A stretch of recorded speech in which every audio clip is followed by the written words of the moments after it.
Welcome to the 15-Minute Podcast, the best 15 minutes of your day. Today is part 2 of our conversation about friendship. Leah will explore the common mistakes, things to avoid, and how friendships change with age and between genders. We're also adding a new feature that will do a deep dive into a variety of subjects. But first, let's join Alex for a good news story.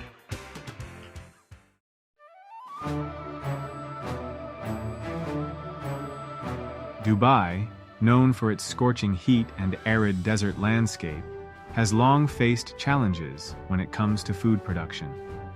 Most of the produce that ends up on the tables of Dubai's residents and businesses is flown or shipped in from other countries. This heavy dependence on imported food is both expensive and environmentally taxing. However, a revolutionary new solution called Eco-One is changing the game in the UAE. Eco-One is the world's largest indoor vertical farm and can produce more than 2 million pounds of fresh vegetables per year. And as the facility expands, it could significantly reduce Dubai's reliance on imported produce. This innovative approach to farming could very well set a new standard for cities in arid climates across the globe, offering a blueprint for how urban environments can sustainably feed their populations.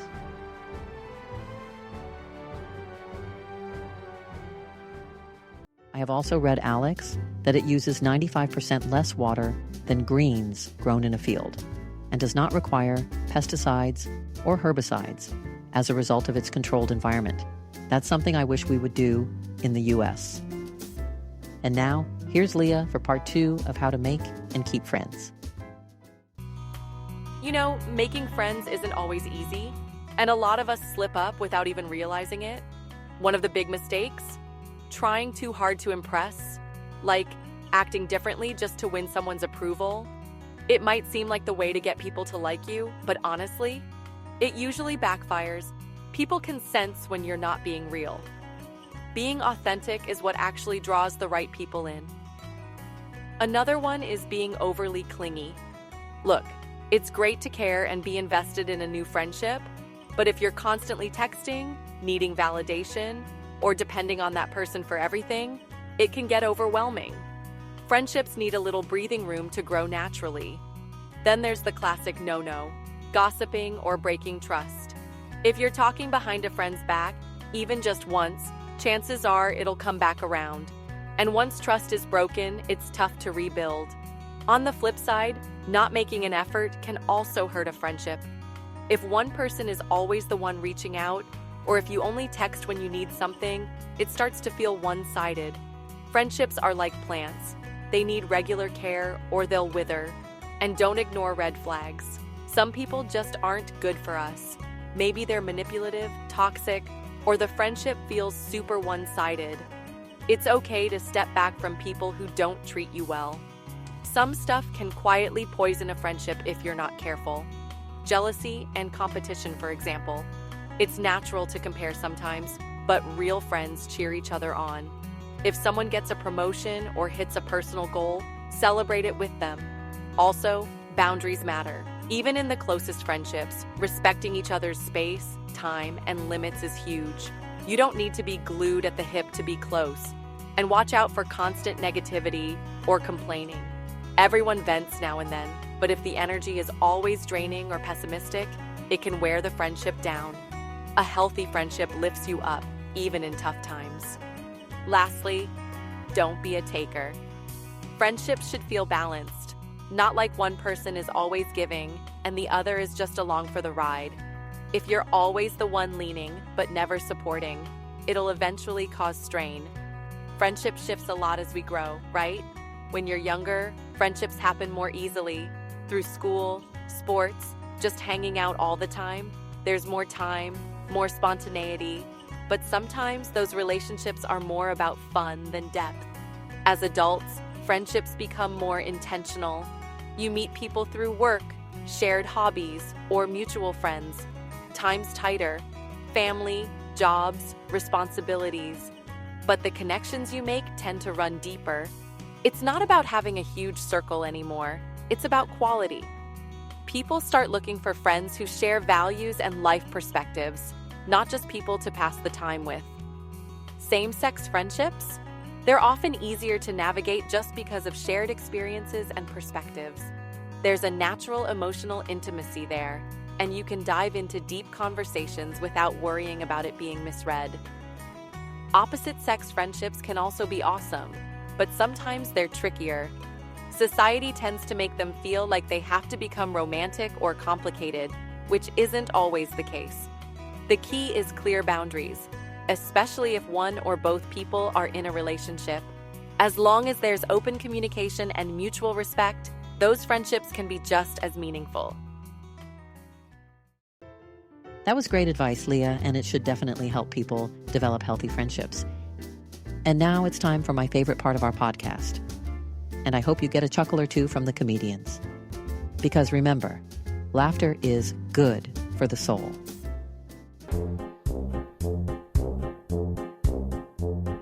I think kids need to toughen up. You ever watch a little kid get hurt? Funniest thing I've ever seen. No, as long as it's not your kid, right? At first, no sound comes out. They go into shock. They can't believe something just happened to them.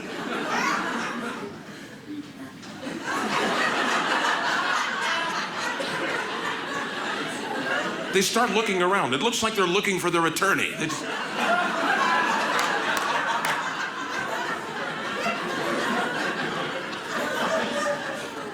And they want to scream, but they can't breathe. So it comes out.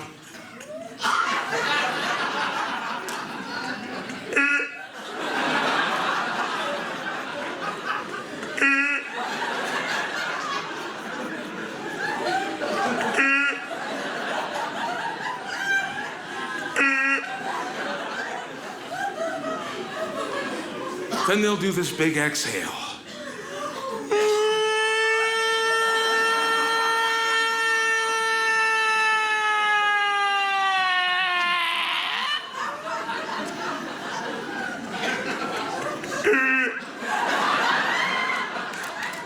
The first time I heard that, I jumped in the tub. I thought a tornado was coming. I didn't know what was going on.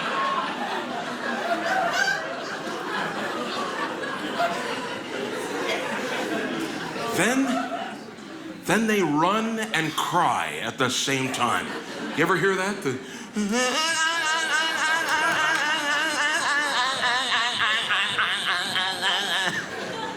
Sometimes you can hear them running across your property.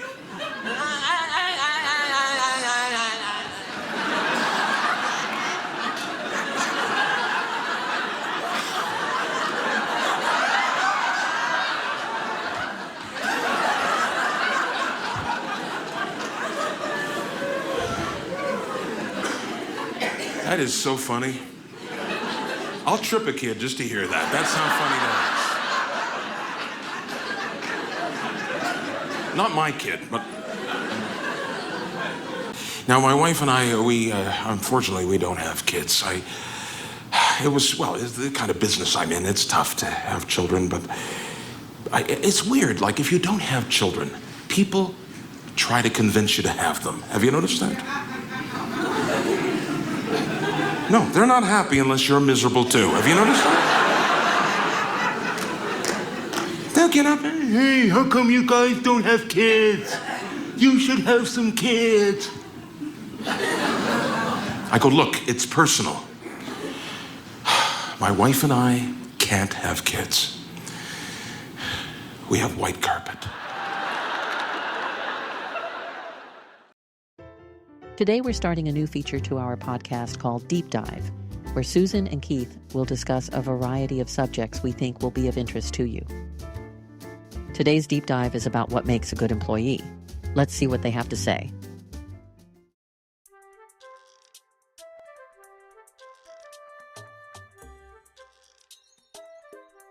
When we talk about what makes a good employee, it's like all about those fundamental traits that drive success in any organization, from reliability to being accountable. Absolutely. It's really a blueprint for long-term achievement. Right, and it's interesting how these points tie into the overall culture and performance of a company. Can you break down some of those core traits for us? Sure thing. So think about it. Reliability means showing up on time, finishing tasks consistently without needing constant supervision. It's like the heartbeat of productivity. Then you've got accountability. Owning up to mistakes and proactively fixing them is essential. And don't forget work ethic, going the extra mile and having pride in the quality of work, right? Exactly. It's like when an employee is truly committed, they naturally boost team morale and drive innovation. But let's not just stick to that. Strong communication skills really play a big role here too. Absolutely. That includes listening actively, expressing ideas clearly, and collaborating well with coworkers. It almost sounds like being a good employee is as much about how you connect as what you do. Precisely. And then there's adaptability and flexibility. Being open to change, maintaining a positive attitude in the face of challenges. Good employees absorb new info quickly, and it's like they gracefully adjust to new methods or roles. Now, I do wonder sometimes, with emphasis on taking initiative, could that, sometimes lead to overstepping boundaries? Like, might an overeager approach clash with established processes? That's a fair point. And it's where professionalism comes in. Acting ethically, respecting protocols, and ensuring that even when you're proactive, you're also keeping things in check. It's a balanced act between creativity and responsibility, with continual self-improvement. And isn't that where continuous learning makes a huge difference? Like, employees who seek feedback and constantly invest in their skills are the ones who really add lasting value to the organization. Exactly. Right. In essence, the ideal employee is dependable, communicates respectfully, adapts to change, tackles problems with creative solutions, and always strives to grow. It sounds like cultivating these traits not only benefits the individual, but really elevates the whole team and company too. Yep, and our discussion here, really invites us to reflect on our own work styles. It makes you think, what do you value most in your team? And how can you help build these qualities further? That's the real takeaway. It's time for our thought for today. Many people rely solely on human understanding to try to control every aspect of their lives, but end up anxious and lost. An example of this is movie actress Marilyn Monroe, who pursued fame and fortune, which ultimately led to a tragic ending. Instead, it would have been wise if she would have pursued God's wisdom, because those who put God first in every area of their life find that He will guide their path and help them find purpose and success. An example of this is Tim Tebow, the Christian athlete who trusted God with his career, even when facing setbacks in professional sports.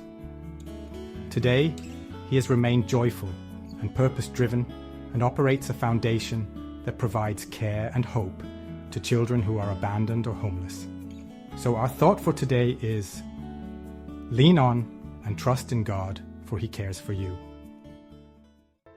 Conrad, it's sad to think that people who don't lean on and trust in God's wisdom and strength oftentimes have difficult, if not tragic, endings. But it's really nice to know that the Lord can take our disappointments and turn them into something greater than ourselves, like He did with Tim Tebow. I'm sure Tim had no idea how God planned to use him to help others, and what a wonderful ministry he now runs. We hope you've enjoyed our podcast today. Don't forget to subscribe to our channel, hit the thumbs up button, leave a comment, and tell us what you would like for us to discuss. Until next time, from all of our crew, we wish you a blessed day.